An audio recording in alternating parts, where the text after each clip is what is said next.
हाँ भाई, वैश्विक वैश्विक यस सर।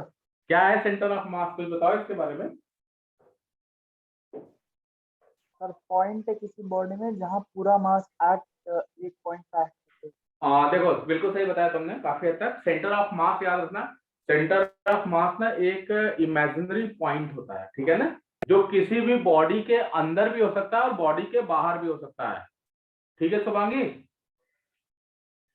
और हम क्या मानते हैं कि उस बॉडी पे, सॉरी उस पॉइंट पे पूरे बॉडी का मास कंसंट्रेटेड है, लोकेटेड है। ठीक है ना।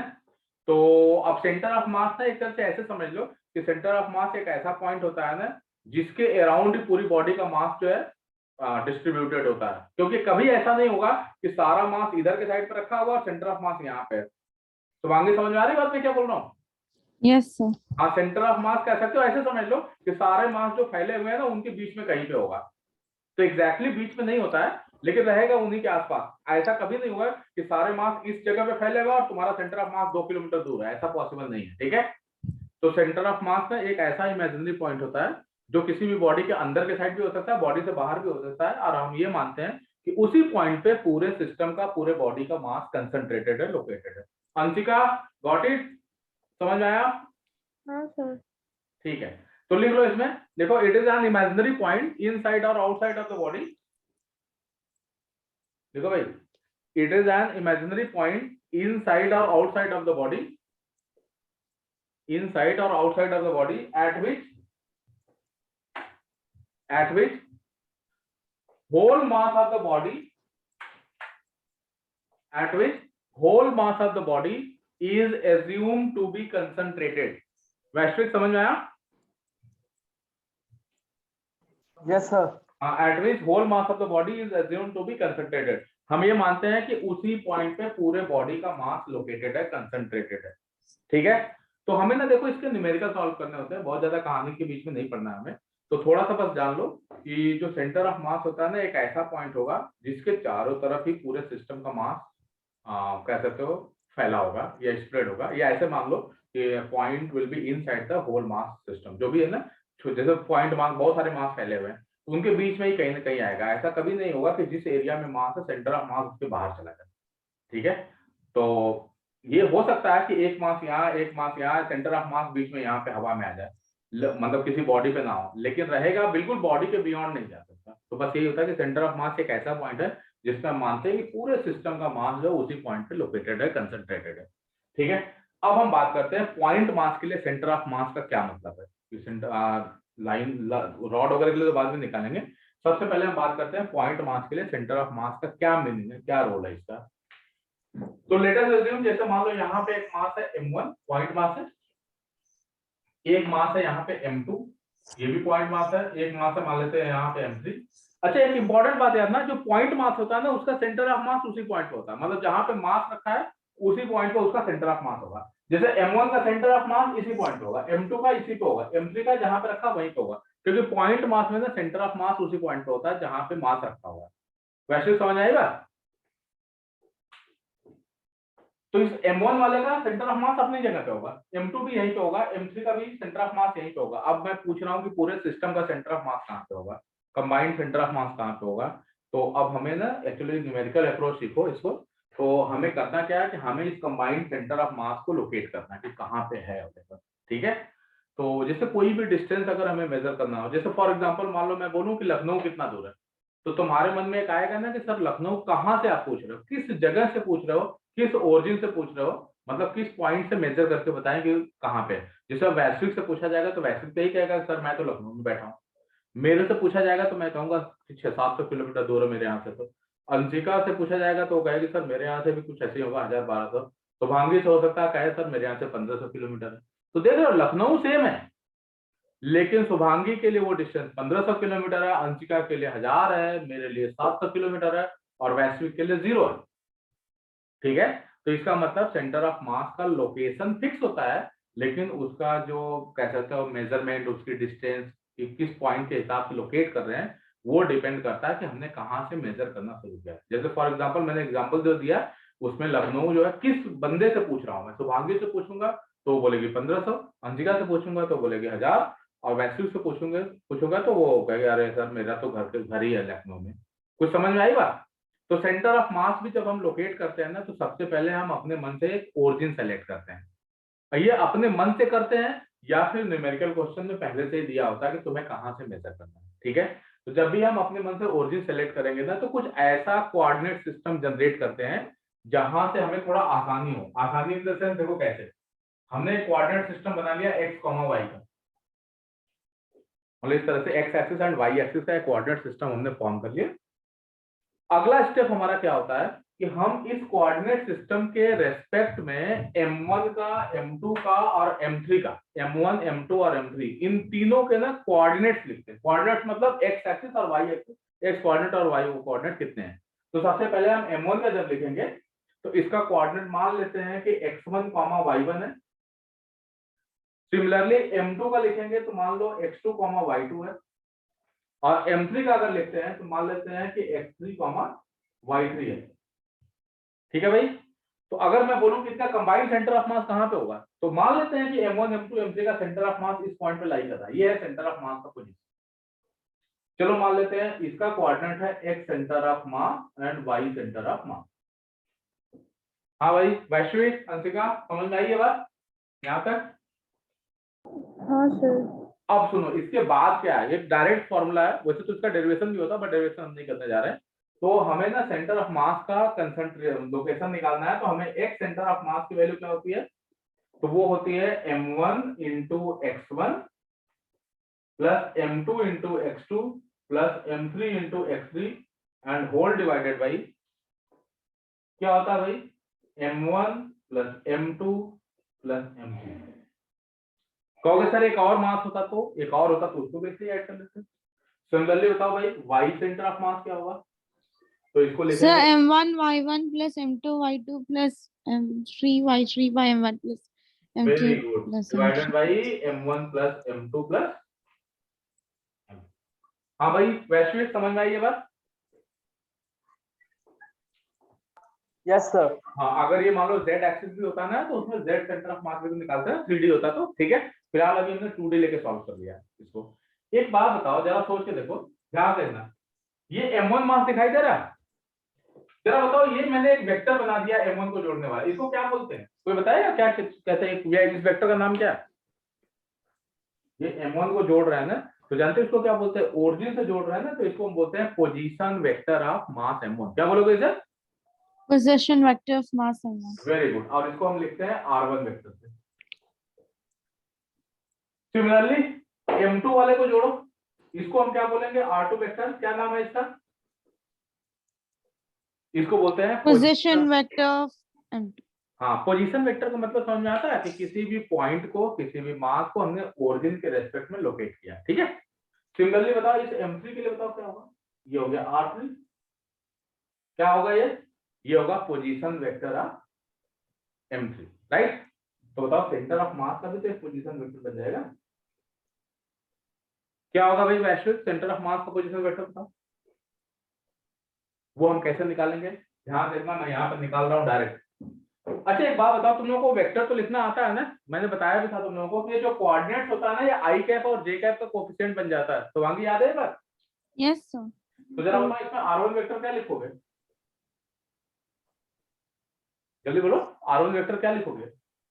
इसको लिखोगे x1 आई कैप प्लस y1 जे कैप। समझ में आया अंशिका? ये क्लियर हुआ? हाँ सर। सिमिलरली बताओ r2 वेक्टर क्या लिखोगे? x2 plus y2 जल्दी j बोलो। हाँ, x2 i cap plus y2 j cap। Very good. ऐसे ही बताओ r3 वेक्टर क्या लिखेंगे Anshika? x3 i cap plus y3 j cap। x3 i cap plus y3 j cap. Very good. तो जरा बताओ ऐसे ही सेंटर ऑफ मास वाला वेक्टर क्या लिखोगे? r सेंटर ऑफ मास। जल्दी बोलो तो। बोलो भाई। Sir xcm i cap plus ycm j cap। Very good, ycm J cap. समझ में आया? xcm आई कैप प्लस ycm जे कैप। अब तुम्हारे को मन में आ रहा होगा ना कि सर ये पता नहीं क्या आप लाके रख दिए। तो एक काम करते हैं ना, xcm की वैल्यू और ycm की वैल्यू पता है, तो लाकर के यहाँ पे छाप दो। समझ में आई बात? और जब इसको सॉल्व करोगे ना, थोड़ा सा मतलब इसको सब ला करके प्लेस करके सॉल्व करोगे, तो फाइनली हमारे पास ना आर सेंटर ऑफ मास का जो फॉर्मूला निकल के आएगा वेक्टर फॉर्म में, वो होगा m1 into r1 plus m2 into r2 plus m3 into r3 and whole divided by m1 plus m2 plus m3। ये आ जाएगा तुम्हारा फाइनल फॉर्मूला। वैश्विक समझ में आई ये बात? Yes sir. अरे जल्दी बोलो अंशिका, तुमको पता चला? हाँ सर। तो जल्दी से नोट करो। नोट कर लिया कि नहीं अभी? सर कर लिया। अंशिका तुमने नोट कर लिया? 1 मिनट सर। कर लो जल्दी करो।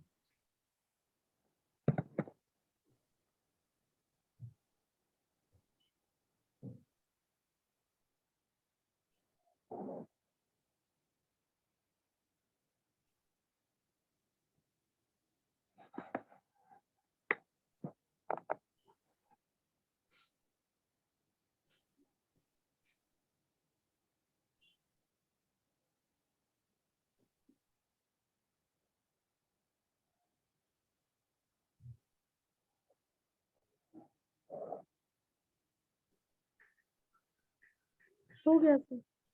डन, आगे बढ़े। हाँ सर। अच्छा बताओ, ये पोजीशन वेक्टर है ना, इसको डिफरेंशिएट करोगे टाइम के रेस्पेक्ट में तो क्या आएगा? Sir velocity. Very good. Position vector को डिफरेंशिएट करते हैं तो वेलोसिटी आती है। तो जरा बताओ, ये R centre of mass position vector of centre of mass है, उसको डिफरेंशिएट करोगे तो velocity of centre of mass नहीं आएगा? Yes sir. कितना आएगा वो? Sir m1 v1 plus m2 v2 plus m3 v3 by m1 plus m2 plus m3 divided by m1 plus m2 plus m3। समझ में आया? सिमिलरली बताओ, एक बार और डिफरेंशिएट करोगे क्या आएगा वैश्विक? सर एक्सेलरेशन हाँ क्या आएगा, इसको क्या लिखेंगे? Acceleration of centre of mass equals to m1 a1 plus m2 a2 plus m3 a3 by m1 plus m2 plus m3। अरे वाह, वेरी गुड। तो ये हमारे पास ना फॉर्मूला बन गया एक तरह से सेंटर ऑफ मास की वेलोसिटी के लिए और सेंटर ऑफ मास के एक्सेलरेशन के लिए। तो क्या किया हमने, फिर से सुन लो। पॉइंट मास के लिए हम लोग करते क्या है, मासेस का सेंटर ऑफ मास निकालने के लिए सबसे पहले हम एक कोऑर्डिनेट सिस्टम बनाते हैं। कोऑर्डिनेट सिस्टम बनाने के बाद हम उस कोऑर्डिनेट के रेस्पेक्ट में, कोऑर्डिनेट सिस्टम के रेस्पेक्ट में हम m1 m2 m3 m4 जितने भी मास है उन सबके कोऑर्डिनेट्स लिखेंगे, x1 y1 x2 y2 x3 y3। फिर हमारे पास ये डायरेक्ट फॉर्मूला बन जाता है x centre of mass y centre of मास का। उसके बाद मैंने कहा कि इसी को हम वेक्टर फॉर्म में भी रिप्रेजेंट कर सकते हैं। जैसे m1 मास के लिए जो तुम्हारा पोजीशन वेक्टर है that is r1 and r1 can be written as x1 i cap plus y1 j cap. Similarly r2 can be written, r2 vector is position vector for m2 and similarly r3 is position vector for m3। so center of mass के लिए position vector r center of mass will be xcm i cap plus ycm j cap। xcm और ycm की value ये वाली लाके रख दोगे, थोड़ा सॉल्व करोगे तो हमारे पास ये फाइनल रिजल्ट आ जाएगा। सेंटर ऑफ मास का वेक्टर जो आएगा मतलब position vector that is equal to m1 into r1 plus m2 r2 plus m3 r3 divide by m1 plus m2 plus m3। एक बार डिफरेंशिएट करोगे तो चूंकि पोजीशन वेक्टर को डिफरेंशिएट कर रहे हो टाइम के रेस्पेक्ट में तो वेलोसिटी वेक्टर आएगा, और वेलोसिटी वेक्टर को डिफरेंशिएट करोगे तो एक्सेलरेशन वेक्टर आएगा। तो वेलोसिटी वेक्टर को जब तुमने तो एक्सेलरेशन आ गया, तो फाइनल फॉर्मूला ये सेंटर ऑफ मास की वेलोसिटी का आ गया, ये सेंटर ऑफ मास का एक्सेलरेशन का। तो ये बातें आई थिंक समझ में आ गई होंगी।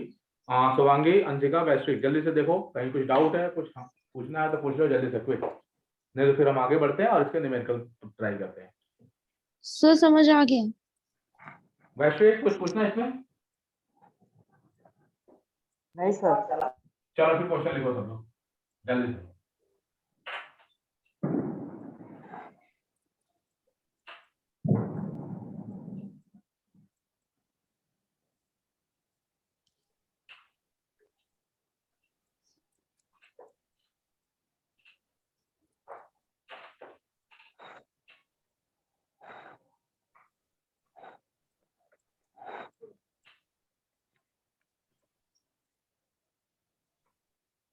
चलो आगे बढ़ते हैं, नेक्स्ट क्वेश्चन क्या लिखते हैं। एक काम करते हैं, शुरुआत करते हैं थोड़ा सा छोटा सा क्वेश्चन से।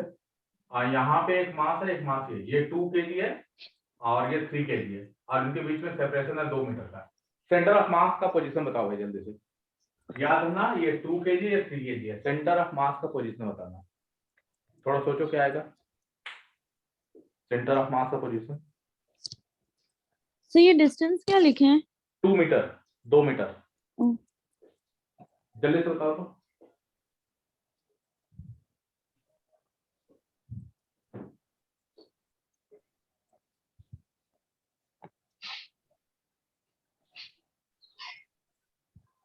सर इसमें पॉइंट बताना है। हम्म? हाँ, सेंटर ऑफ मास का पोजीशन बताना है।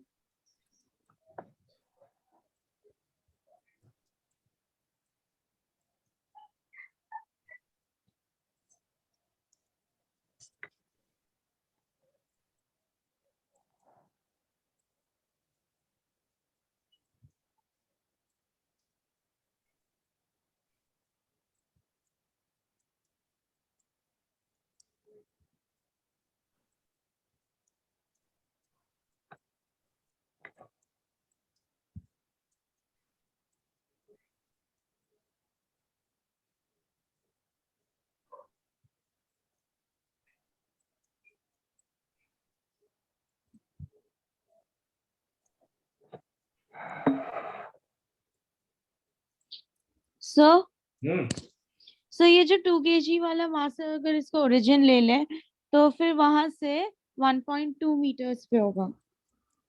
कितना पे? सो ये 2 kg वाला जो पार्टिकल है उससे 1.2 मीटर हाँ बिल्कुल, अधिका आ गया। हाँ अंशिका, सर। हाँ सर। आ गया। हाँ। हाँ बिल्कुल सही बात है शिवांगी, तुमने शुभांगी सही बताया तुमने। ध्यान सुनो सब लोग को, एक बार फिर से बताता हूँ मैं। जब भी कोई क्वेश्चन आता है सिर्फ तो हमें अपने मन से जब सेंटर ऑफ मास लेना होता है, सॉरी मतलब ओरिजिन सेलेक्ट करना होता है, तो हम कुछ ऐसा सेलेक्ट करेंगे जिससे हमारे को कोऑर्डिनेट्स लिखने में आसानी हो। शुभांगी समझ में आई बात? Yes sir. तो हमारे लिए ज्यादा इजी कब रहेगा कि हम इसी में से किसी को ओरिजिन बना लें और इसी लाइन को ही एक्स एक्सिस मान लें। उससे दो फायदा होगा, एक तो हमें वाई नहीं लिखना पड़ेगा जबरदस्ती का, ठीक है, और कोऑर्डिनेट लिखना भी इजी हो जाएगा। तो जरा बताओ, इसका हो गया 0,0 और इसका हो जाएगा कितना 2,0। सेंटर ऑफ मास इसी लाइन पे कहीं पे होगा, तो एक्स सेंटर ऑफ मास की वैल्यू क्या होगी भाई? मतलब ये डिस्टेंस है एक्स सेंटर ऑफ मास, ये वैल्यू कितनी होगी? तो m1 into x1 मतलब 2 2 into into 0 plus plus 3 3 into 2 into by 2 2 plus 3. divided by 2 plus 3, ये होगा ना? सो Yes 6 sir. by 5 मतलब 1.2 मीटर। इसका मतलब तुमने बिल्कुल सही बताया कि 2 kg वाले पार्टिकल से ये 1.2 मीटर के डिस्टेंस पे सेंटर ऑफ मास लाई करेगा। ठीक है भाई। अच्छा एक ना तुम लोग इंपॉर्टेंट बात जान लो, एक ना थ्योरम भी होती है इसकी रिलेटेड, कि अगर मान लो दो मास हैं, ऐसे कोई मास है और ये कोई ऐसे मास है, अगर मैं बोलूं कि इसका सेंटर ऑफ मास इस पॉइंट पे है और इसका सेंटर ऑफ मास इस पॉइंट पे है, तो कंबाइंड सेंटर ऑफ मास कहाँ पे होता है? तो ये थ्योरम ये कहती है कि जो कंबाइंड सेंटर ऑफ मास होता है वो इन दोनों के सेंटर ऑफ मास को जोड़ने वाली लाइन पे लाई करता है, ना तो इसके ऊपर ना इसके नीचे, जब भी रहेगा इसी लाइन पे होगा। Yes sir. तो आगे समझ में आई ये बात? Yes sir, समझ में आ गया। तो इसका मतलब यहाँ पे एक मास है, एक यहाँ मास है, तो सेंटर ऑफ मास कंबाइंड कहाँ पे होगा? इसी लाइन पे होगा। ठीक है, तुम इसको लिख लो, ये बड़ा काम की चीज है। इसको डायग्राम बना लो, इसको लिख लो, मैं बोल रहा हूँ लिखो। इसमें लिखो centre of mass for two body system, centre of mass for two body system मतलब टू पार्टिकल सिस्टम या two body system lies on the line, इसी बात हो रही है, lies on the line joining individual centre of mass. इसका अपना centre of mass, इसका अपना सेंटर ऑफ मास, इसको जोड़ने वाली लाइन पे lies on the line joining individual centre of mass of bodies. ठीक है, मतलब दो बॉडी सिस्टम में सेंटर ऑफ मास कहां पे एग्जिस्ट करता है, कहां पे लाई करता है? तो इनके जो इंडिविजुअल सेंटर ऑफ मास है उनको जोड़ने वाली लाइन पे ही होगा। तो ये है तुम्हारा सेंटर ऑफ मास। ये सेंटर ऑफ मास इस लाइन से ऊपर या इस लाइन से नीचे नहीं हो सकता, जब भी रहेगा वो उसी लाइन पे रहेगा। अंशिका बेटा आप समझ में आया?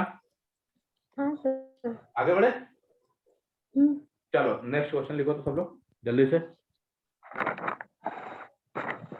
ये एक ट्रायंगल है, इक्विलैटरल ट्रायंगल है एल साइड पे, इसके तीनों कॉर्नर्स पे मास है।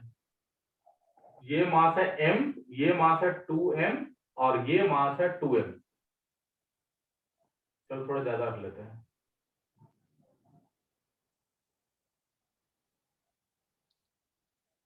फाइव m है, तो तुम्हें बताना है इस, पहले तो मैं बताता हूँ 2m वाले को ओरिजिन मानना है और तुम्हें बताना है सेंटर ऑफ मास का कोऑर्डिनेट क्या होगा, मतलब find position of centre of mass with respect to 2m mass, with respect to 2m मास।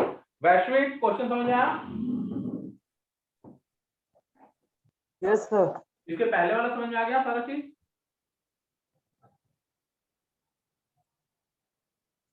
चलो भाई जल्दी कर तुम लोग।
हाँ भाई क्या है आंसर?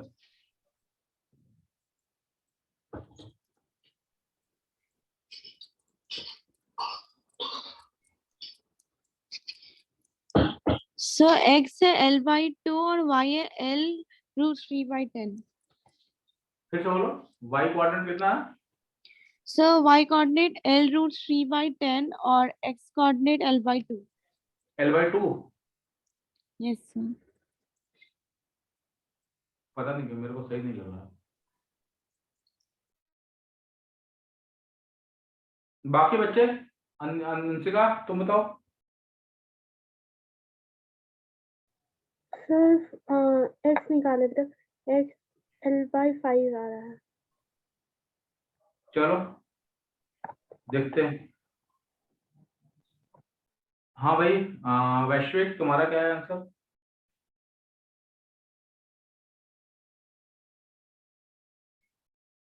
अरे वैश्विक सर कर रहे हैं। करो करो करो जल्दी करो।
यस सर आ गया।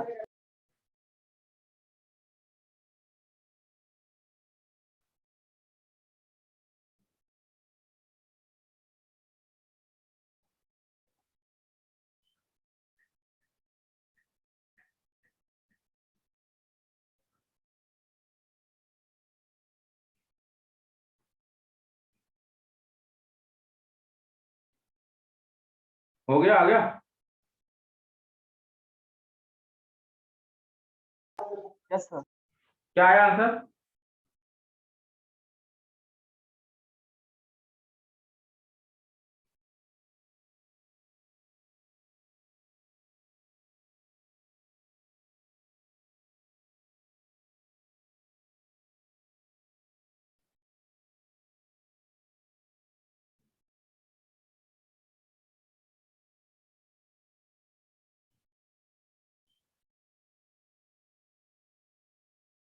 अरे बोलो आंसर क्या आया?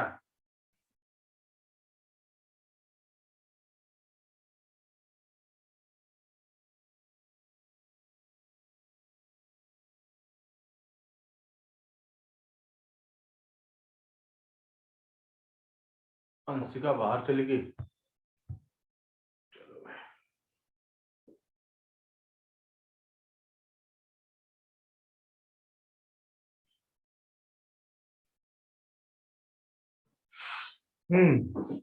शुभांगी चेंज किया, तुम्हारा आंसर आया? सर मैंने ना वो 5m को 2m ले लिया। हाँ वही, तभी तो तुम्हारा L/2 आया था। चलो सर कोई बात नहीं, अब आ गया ना, अब हो जाएगा। हाँ सर। तो मैं आगे बढ़ूं, नेक्स्ट लिख करें। सर 11l/2 आएगा क्या? वैश्विक क्या रहा आंसर तुम्हारा? ये लड़का तो पता नहीं क्या कर रहा है, खा रहा है क्या कर रहा है। देखो भाई, ये x एक्सिस है, ये y एक्सिस है, ये हो गया 0,0, ये हो जाएगा L,0, ये हो जाएगा L/2, L√3/2, सही है? हाँ सर। अब कर लेना। तो I think x centre of मास की वैल्यू हो जाएगी, यहीं से स्टार्ट कर दो, 2m × 0 plus ml/2 plus 5m × l divided by 5, 2, 7, 1, 8, 8m हो जाएगा। कितना है जी? आई थिंक हो जाएगा 5 के 10 11 11l/16 आएगा। Yes sir. 11l/16। शुभांगी समझ आया? हाँ सर। और फिर उसका भी आ जाएगा, ठीक है? L√3/16 हो जाएगा, दूसरा वाला y सेंटर ऑफ मास। अंशिका कर लिया था भाई? गलत आया था। अब समझ में आ गया कि नहीं, ये बताओ। हाँ सर। तो y एक्सिस पर √3l/16। Sir √3l/16। हाँ वही L√3/16 आ जाएगा, बिल्कुल सही बात है। चलो नेक्स्ट क्वेश्चन लिखो तो सब लोग जल्दी से। इस बार गलत मत करना बस।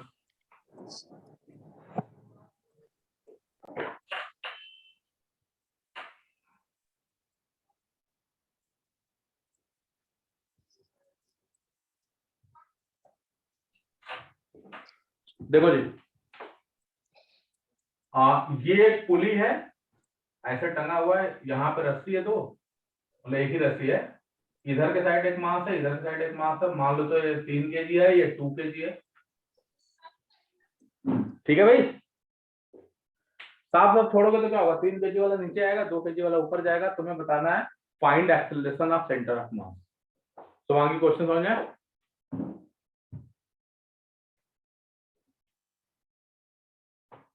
वैश्विक क्वेश्चन समझ आए, find acceleration of centre of mass. Clear हुआ भाई?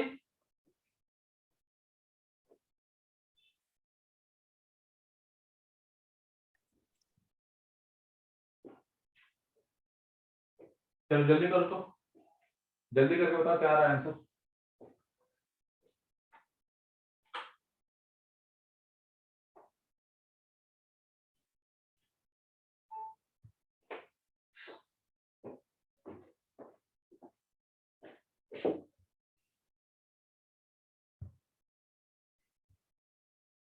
Yes sir. फिर से बताता हूं मैं। सबसे पहला काम क्या होता है, जब भी ऐसा कोई क्वेश्चन आएगा ना, तो सबसे पहले काम क्या है कि इनका इंडिविजुअल एक्सेलरेशन निकालो, फिर हम देखते हैं कि क्या करना है। तो ये 3 kg का ब्लॉक है, इस पे देखो, जब इसका एफवीडी बनाओगे, फ्री बॉडी डायग्राम बनाओगे, तो नीचे की ओर 30 न्यूटन, ऊपर हो जाएगा टेंशन टी। इस वाले पे नीचे की ओर 20 न्यूटन, ऊपर हो जाएगा टेंशन टी। बहुत क्लियर सी बात है कि ये 3 kg वाला भारी है, दैट मीन्स ये नीचे आएगा, और 2 kg वाला हल्का है, ये ऊपर जाएगा। ऐसे एक्सेलरेशन दोनों का सेम होगा। तो पहले हम एक्सेलरेशन कैलकुलेट करते हैं। सबसे पहला स्टेप तो यही है। तो इसके लिए लिखोगे 30 - t = 3 है। इसके लिए लिखोगे t - 20 = 2 है। इसको हम सॉल्व करते हैं, तो यहाँ से a की वैल्यू आ जाती है, कितना आती है भाई, 2 मीटर/सेकंड स्क्वायर। पहले बात तो ये है, समझ में आया भाई ये चीज? Yes sir. अब कहानी समझो। 2 kg वाला ब्लॉक जो है, समझो 2 kg वाला जो ब्लॉक है, ये ऊपर जा रहा है 2 मीटर/सेकंड स्क्वायर से, और 3 kg वाला जो ब्लॉक है वो नीचे की ओर शिफ्ट हो रहा है 2 मीटर पर सेकंड स्क्वायर से। तो 2 kg ऊपर जा रहा है, 3 kg नीचे जा रहा है, तो इसका मतलब सेंटर ऑफ मास भी तो कहीं ना कहीं जा रहा होगा। तो कहां जा रहा होगा ये निकालना है। तो एक्सीलरेशन ऑफ सेंटर ऑफ मास कैसे निकालोगे? तो m1a1 plus m2a2 divide by m1 plus m2, यही है ना फॉर्मूला। m1 किसी को भी मान लो, चलो इसी को मान लेते हैं। तो 2 इंटू 2, ध्यान रखना ये ऊपर है, तुमने प्लस मान लिया, तो इस वाले को ऑब्वियस है कि माइनस मानना पड़ेगा।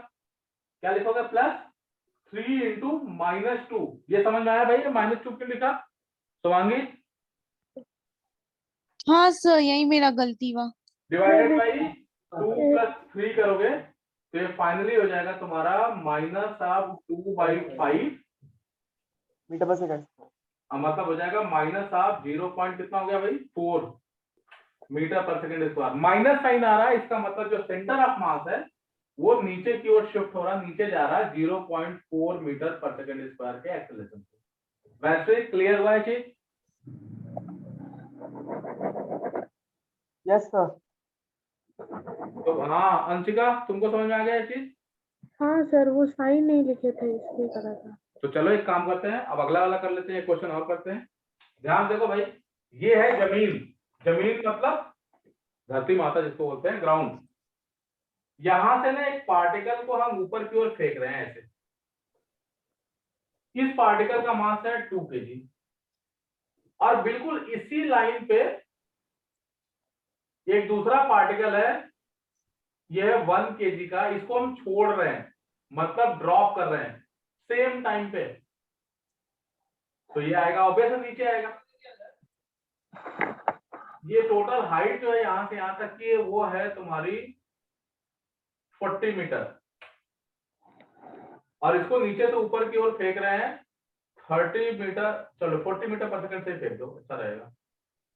40 मीटर पर सेकंड से फेंक रहे हैं।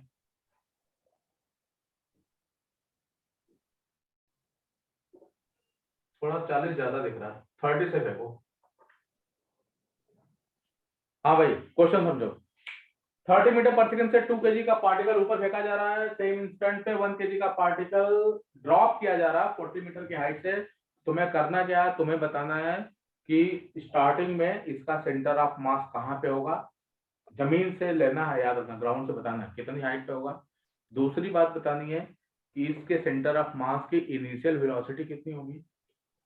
तीसरी बात बतानी है कि सेंटर ऑफ मास का एक्सेलरेशन कितना होगा। और चौथी बात बतानी है कि सेंटर ऑफ मास मैक्सिमम कितनी हाइट अटेंड करेगा।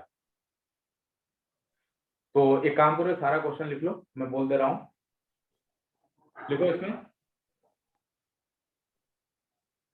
उसे डायग्राम बना लिया है तो तुम डायरेक्ट क्वेश्चन भी लिख सकते हो। लिखो फाइंड पहला पॉइंट लिखना, position of centre of mass from the ground या height of the centre of mass from the ground, ये कर सकते हो, पहला पॉइंट है। दूसरा पॉइंट है initial velocity and acceleration of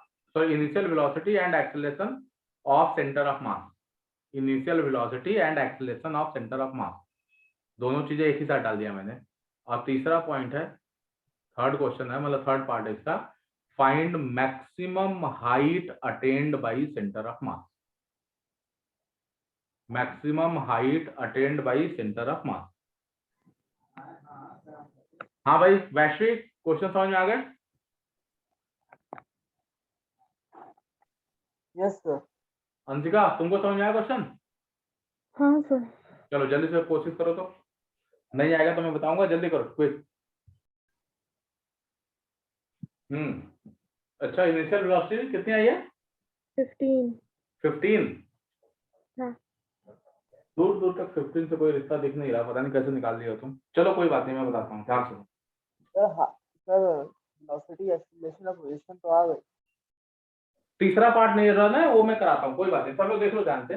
सबसे पहले ना सेंटर ऑफ मास का इनिशियल पोजीशन पता करो, इनिशियल पोजीशन, ठीक है। तो ये 2 kg का पार्टिकल है, इसका कोऑर्डिनेट होगा 0,0 और इसका कोऑर्डिनेट हो जाएगा 0,40। सिर्फ y कोऑर्डिनेट ही होगा ना, हम इसी को y एक्सिस मान लेते हैं। तो सबसे पहले ना सेंटर ऑफ मास मान लेते हैं कि इस पॉइंट पे है, यहां कहीं पे है सेंटर ऑफ मास। चलो ये हाइट है स्मॉल h, ये हमें निकाल लेते हैं पहले। स्मॉल h कितना है, कैसे निकालोगे भाई? तो सीधे सीधे small h equal to m1y1 वाला लगाओगे, m2y2 वाला, क्योंकि x तो है ही नहीं इसमें। m1 कितना भाई, नीचे मास है 2 kg और y1 हो गया इसका 0, प्लस ऊपर वाले का मास है 1 kg और इसका y2 हो जाएगा 40 metre 40, and whole divided by 2 + 1, m1 + m2 करना होता है अंशिका, छोड़ रहे हो लगता है कहीं, तो ये हो जाएगा 40/3 मीटर। इसका मतलब इनिशियल हाइट जो है 40/3 मीटर है, सेंटर ऑफ मास यहाँ कहीं पे है पहले से ही। अब लिखो इसका इनिशियल वेलोसिटी सेंटर ऑफ मास का, तो u centre of mass m1 v1, तो लिखोगे मास है 2 kg इंटू ऊपर की ओर फेंका गया 30 मीटर पर सेकंड से, प्लस ऊपर वाला मास है 1 kg जिसको ड्रॉप किया गया है, तो initial velocity 0 divided by 2 + 1, and this will be equal to 20 metre per second. Plus में आ रहा है, इसका मतलब जो सेंटर ऑफ मास है वो सेंटर ऑफ मास ऐसे समझ लो कि ये कोई पार्टिकल है जो ऊपर की ओर जा रहा है, प्लस आ रहा है ना 20 मीटर पर सेकंड। तीसरा निकालो एक्सेलरेशन ऑफ सेंटर ऑफ मास भाई, ध्यान रखना सेंटर ऑफ मास है एक्सेलरेशन, तो ये दोनों ही तो बॉडी जो है ना हवा में है, हवा में कहीं कोई किसी से बधा तो है नहीं, तो सिंपल सी बात है कि दोनों पे एक्सेलरेशन g होगा और दोनों पे g की वैल्यू नीचे की ओर ही होगी, डाउनवर्ड ही होगा। तो इसके लिए कैसे लिखोगे भाई, 2 × -g इसलिए बिकॉज जो नीचे की ओर है, प्लस 1 × -g इसके लिए भी होगा। ध्यान रखना यहाँ पे गलती हो जाती है, लोग ना इसको +g लिख देते हैं, +g नहीं लिखना है क्योंकि g इस पे भी नीचे लगेगा, g उस पे भी नीचे लगेगा, तो यहाँ पे 2 × -g प्लस 1 × -g करेंगे एंड डिवाइडेड बाई 2 + 1 करेंगे, तो ये -g ही आएगा। शुभांगी समझ में आई बात? Yes, sir. अब कहानी समझो, असली प्रॉब्लम कहाँ पे आ रही है। तो ये काम करते हैं, सेंटर ऑफ मास को ना एक पार्टिकल मान लो, ये है सेंटर ऑफ मास, ये बंदा जा रहा है ऊपर की ओर, इनिशियल वेलोसिटी इसकी ऊपर की ओर है 20 मीटर पर सेकंड, और इसका एक्सेलरेशन है g डाउनवर्ड। तो तुम पता कर लो ना भैया ये कहां तक जाएगा, सिंपल सी बात है, जहां पे भी जाएगा उसकी फाइनल वेलोसिटी 0 हो जाएगी। तो ये हाइट निकालो ना, कितनी हाइट है, ये कैपिटल H मान लेते हैं, ये कैपिटल H कैसे निकालोगे, तो निकालो, तो यहाँ पे ये वाला लगा देना formula, v² = u² - 2g capital H, final हो गया 0। इनिशियल हो जाएगा यहाँ पे 20 का स्क्वायर माइनस ऑफ 2g की जगह पे 10 इंटू कैपिटल H, तो यहाँ से कैपिटल H आ जाएगा 20 मीटर। इसका मतलब ये हो गया कि सेंटर ऑफ मास इस पॉइंट से 20 मीटर तक हाइट पे गया है। सर आ गया सर, हाँ सर पता लगेगा। तो अगर ये 20 मीटर ऊपर गया है, यहाँ तक गया है, तो बताओ टोटल जमीन से कितना हाइट गया है, H मैक्स कितना हुआ भाई, जल्दी बताओ तो। पहले से ही ये 40/3 पे था, देख रहे हो कहाँ पे था, निकालो सामने कहीं, हाँ 40/3 पे था, और 20 मीटर और ऊपर चला गया है, तो लिखोगे 20 + 40/3 कितना हो गया भाई, 100/3। 100/3 का मतलब हो गया 33.3 मीटर के आसपास जाएगा। तो ये maximum height attained by centre of mass will be 33.3 metre, right? समझ में आया? हाँ सर। अब भाई हम आगे बढ़ते हैं, नेक्स्ट लिखो centre of mass for continuous bodies, heading डालो, लिखो centre of mass for continuous bodies, जैसे रॉड हो गया, रिंग हो गया, डिस्क हो गया, इन सब के लिए हम सेंटर ऑफ मास कैसे निकालते हैं। ठीक है, तो हम एक काम करते हैं, मतलब बहुत ज्यादा हमें नहीं करना, डेराइव नहीं करना, बट कुछ एक आध दो का मैं बता दूंगा तुम्हें, ठीक है, बाकी तुम्हें याद करना पड़ेगा। तो एक काम करते हैं, पहले समझते हैं कि होता क्या है। चलो मान लेते हैं, सपोज करो हमने रॉड का सेंटर ऑफ मास निकालना है, कि रॉड का सेंटर ऑफ मास कहाँ पे होगा। तो एक बना लेते हैं रॉड, देखो ये हमारा रॉड है, इसका मास है m और लेंथ है l, तुम्हें इसका सेंटर ऑफ मास का पोजीशन बताना है। तो बेसिक्स वही है कि सेंटर ऑफ मास का पोजीशन बताना है, दैट मींस हमें ओरिजिन चाहिए कि किस जगह से बताना है। तो हम करते क्या है, इसके एक एंड को ना हम ओरिजिन मान लेते हैं और यहीं से हम एक्सिस बना लेते हैं, ये हो गया एक्स एक्सिस और ये बन गया वाई एक्सिस। अब तुम्हारे मन में आएगा ना कि सर आपने ओरिजिन बना लिया, कोऑर्डिनेट सिस्टम जनरेट कर लिया, मास तो यहाँ से यहाँ तक फैला हुआ है, तो हमारे पास कोई पॉइंट मास तो है नहीं, डिस्क्रीट मास तो है नहीं कि हम m1 x1 + m2 x2 + m3 x3 लगा दें। ये रॉड है, रॉड में मास पूरा फैला हुआ पड़ा है, तो इसका मतलब ये हो गया कि हम वो फॉर्मूला नहीं लगा सकते। लेकिन याद रखना, रॉड को तो हम पॉइंट मास से मिल करके बना हुआ मान ही सकते हैं ना, कि भाई यहाँ पे छोटा सा मास, यहाँ पे छोटा सा मास, सबको जोड़ जाड़ करके हमने पूरा रॉड तैयार कर दिया। अंशिका समझ में आई बात? हाँ सर। तो अब देखो कैसे करते हैं। चलो मान लेते हैं कि रॉड जो है एक m1 मास से, मतलब इसको dm1 ले लेते हैं, dm1 मास से, dm2 मास से, dm3 मास से बना हुआ है। कहोगे सर ये तो और भी मास होंगे ना, आप तो 3 ही लिए। बिल्कुल सही बात है, बहुत सारे मास है, मैंने बस 3 एग्जांपल के लिए लिया है। तो अब dm1 का कोऑर्डिनेट लिखोगे तो ये डिस्टेंस चाहिए तुम्हें, ये हो गया x1, dm2 का लिखोगे तो ये वाली चाहिए x2, और dm3 का चाहिए तो लिखोगे x3।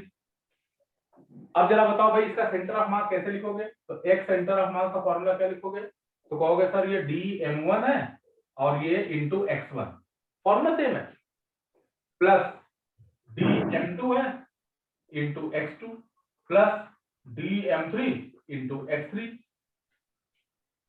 कहोगे सर ये तो 3 ही आपने लिखे ना, और भी तो होंगे, यहाँ भी होगा, यहाँ नहीं दिखाया आपने, बिल्कुल होगा। तो हम इसको प्लस डॉट डॉट डॉट कर सकते हैं, मतलब हम मान लेंगे कि ऐसे ही सबको लेना है, एंड होल डिवाइडेड बाई क्या होगा भाई, dm1 plus dm2 plus dm3 and so on. जानते हो ऐसे ही छोटे छोटे मास और इसको इंटीग्रेट सॉरी जोड़ने को तो हम इंटीग्रेशन बोलते हैं। तो इसी को हम ऐसे लिखेंगे x into dm divided by integral of dm। ये हो गया तुम्हारा x सेंटर ऑफ मास का फॉर्मूला। जरा बताओ भाई dm dm dm जोड़ोगे तो पूरे रॉड का मास नहीं आ जाएगा, तो that can be written as 1/m integral of x dm। तो याद रखना किसी भी कंटिन्यूअस बॉडीज का सेंटर ऑफ मास निकालने के लिए x कोऑर्डिनेट निकालने का ये फॉर्मूला है। सिमिलरली अगर मैं बोलूं y सेंटर ऑफ मास क्या होगा, तो कहोगे sir integral of y dm upon dm, integral of मतलब that can be written as 1/m integral of y dm। ऐसे ही z सेंटर ऑफ मास भी निकाल सकते हो। तो ये है तुम्हारा मेथड, ये अभी मेथड है, आंसर नहीं आया है।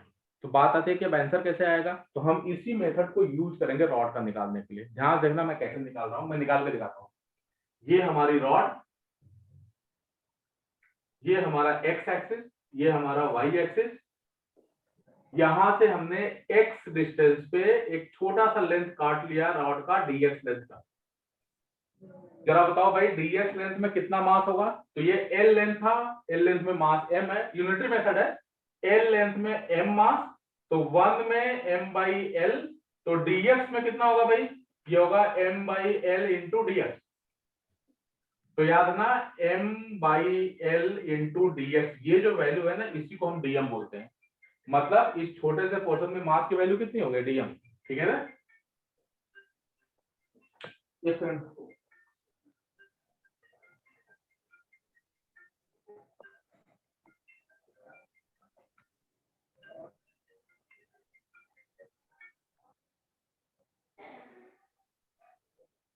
हेलो,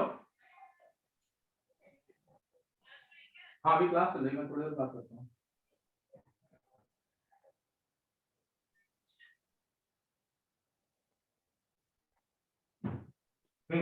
देखो ये बच्चे पार्टी, तो मैं ये कह रहा था कि सबसे पहले क्या करोगे, x डिस्टेंस पे dx लेके dx लेंथ का मास कैलकुलेट करोगे, that will be the dm।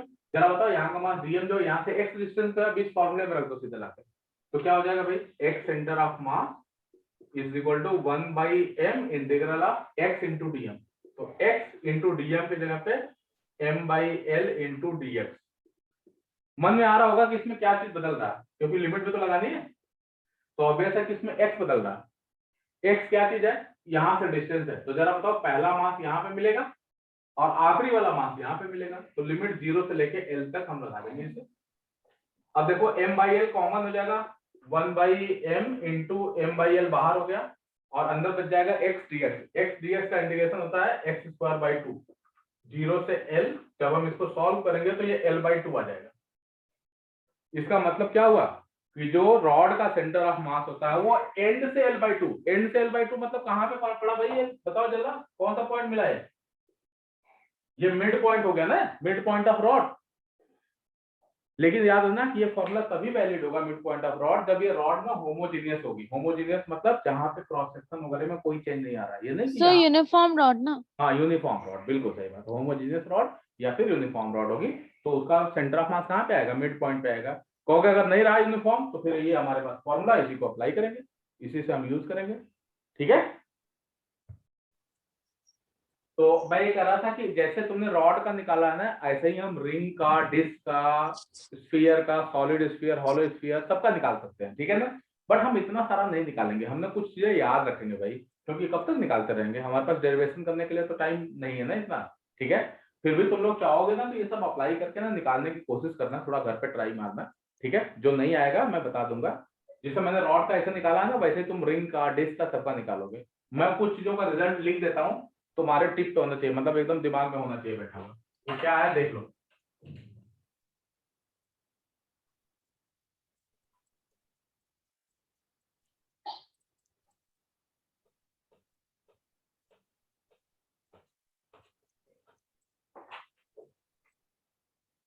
ठंड में ना ये जल्दी साफ भी नहीं होता। तो वांगी, हाँ सर। हमारे यहाँ तो ठंड पड़ नहीं रही होगी, तुम तो मुंबई में हो। सर गर्मी लग रही है। हाँ वही तो, यहाँ पे हालत खराब है, यहाँ पे हमें मोटे मोटे कपड़े पहनने पड़ते हैं एक तो मैं से ही मोटे, ऊपर से मोटा कपड़ा, फ्रेम से ही बाहर हो जाते हैं। चलो देखो, यहाँ तक पहले बताओ, समझ में आ गया? हाँ सर। तो वैसे ही जान लेना, जैसे रिंग है मान लो, सपोज करो हम रिंग का देखते हैं। सर पहले नॉन यूनिफॉर्म रॉड का तो बताइए। वही वाला फॉर्मूला लगाना बच्चे, जो अभी पीछे लगाया था, एक्स जीएम अपॉन डीएम वाला, उसी को यूज करेंगे, कोई और नया फॉर्मूला नहीं है। जैसे मान लो ये रिंग है, रिंग का सेंटर ऑफ मास सेंटर पे होता है, ये क्रॉस वाला पॉइंट सेंटर ऑफ मास है। अगर मान लो इसी रिंग को काट दिया जाए, सेमी सर्कुलर बना दिया जाए, तो सेंटर ऑफ मास जो होगा, देखो इधर से मास हटा दिया ना तुमने, तो सेंटर ऑफ मास इधर की ओर शिफ्ट कर जाता है, ये हो गया पॉइंट ऑफ सेंटर ऑफ मास। और ये हाइट जो होती है ना 2r/पाई, इसका डेरिवेशन भी होता है बट हमें करना नहीं है, क्या मेहनत करना, 2r/पाई पे होता है। और देख लो, अगर ये डिस्क है तो पूरी अगर डिस्क होगी तो सेंटर ऑफ मास सेंटर पे होगा, अगर सेमी सर्कुलर डिस्क हो गई तो सेंटर ऑफ मास यहां से हाइट पे चला जाता है 4r/3 पाई की हाइट पे। वैसे ही तुम्हारे जो ज्योमेट्रिकल फिगर है, ज्योमेट्रिकल फिगर का ध्यान रखना बड़ा इंपॉर्टेंट है। जैसे सर्कल है, सर्कल का सेंटर ऑफ मास सेंटर पे होगा। अगर मैं बोलूं रेक्टेंगल है या फिर स्क्वायर है, इन दोनों के केस में सेंटर ऑफ मास जो होता है वो डायगोनल का कट पॉइंट होता है, यही होता है ना सेंटर ऑफ मास। और देख लो और क्या होता है, तुम्हारा ट्रायंगल है, अगर मान लो सपोज करो, ट्रायंगल के केस में सेंटर ऑफ मास जो होता है वो कहाँ होता है भाई, वैसे किसी को याद है, मीडियन का कट पॉइंट, पता है ना ये चीज? हाँ सर, सेंट्रॉइड पे। हाँ सेंट्रॉइड पे, मीडियन का कट पॉइंट। और जानते हो हॉलो स्फीयर है तो वो सेंटर पे होगा। हेमी हॉलो मतलब जिसको बोलते हैं ना आधा है hollow sphere, hemi hollow sphere, तो वो होता है 3r नहीं r/2 होता है, और सॉलिड हेमी स्फीयर का होता है 3r/8। सुना है तब? Yes sir. हाँ सर। ये ना याद रखना पड़ेगा तुम लोगों को ना सारा चीज, ठीक है? इसको यूज करते हैं हम। तो अब सारी याद करने को है। हाँ, दो चार पांच याद ही रखने पड़ेंगे, क्योंकि सबका हम डिराइव नहीं करेंगे, ठीक है? सर हेमिस्फेयर वगैरह का क्या होता है, ये याद नहीं। हैं कैसी? सर अभी आप बोले ना हेमिस्फेयर वगैरह, तो उसका क्या होगा? बताया तो अभी, एक होता है r/2 पे सेंटर से, और एक होता है 3r/8 पे, r/2 और 3r/8। 3r/8। हाँ 3r/8 ओके। हेमी स्फीयर के लिए है ये दोनों, याद रखना। पूरा स्फीयर होगा तब तो ऑब्वियस है कि सेंटर पे रहेगा, ठीक है? Yes sir. r/2 और 3r/8। आगे बढ़े।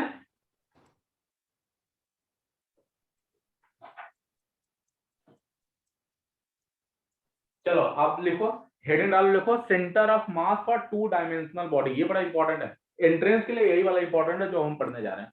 देखो centre of mass for 2 dimensional body, 2 dimensional body मतलब प्लेनर बॉडी, जैसे ये है तुम्हारा ज्योमेट्रिकल फिगर जो है, सर्कल, ट्रायंगल, रेक्टेंगल, स्क्वायर, इन सब की बात हो रही है। तो इनका हम सेंटर ऑफ मास कैसे निकालते हैं भाई? अब सर्कल है तो उसमें मास को कहां से लाओगे तुम, ठीक है? तो ऐसे चीजों के लिए हम क्या करते हैं, तो एडिट डालो, centre of mass for 2 dimensional bodies और प्लेनर बॉडी।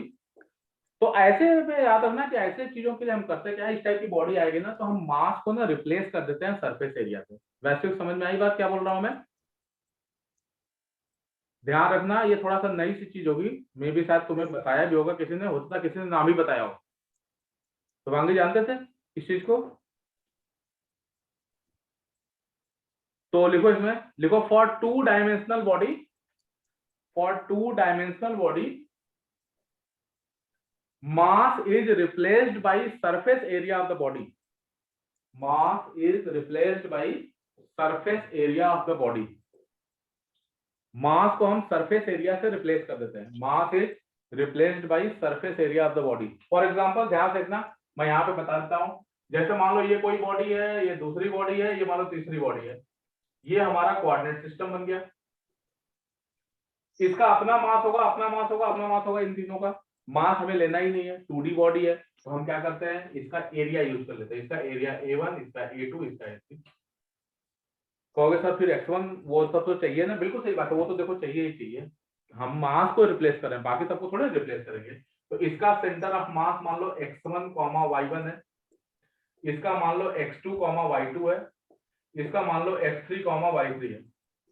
तो सेंटर ऑफ मास यहाँ कहीं पे होगा, तो उसके सेंटर ऑफ मास का कोऑर्डिनेट क्या होगा?